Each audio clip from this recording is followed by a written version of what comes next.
Hi all, today our video topic is how to download chart as a PDF in Google Sheets.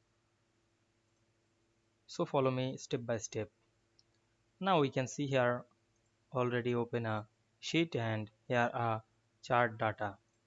Now we select the data, click and drag on our mouse. Then go to the insert menu and click the chart option to make a chart. You can make any chart like column, bar, line, etc. Now I am select the area chart. Here the area chart.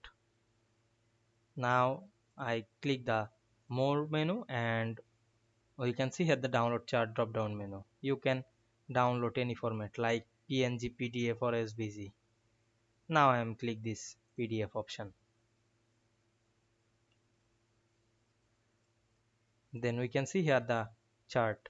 Now I am open the chart in another tab.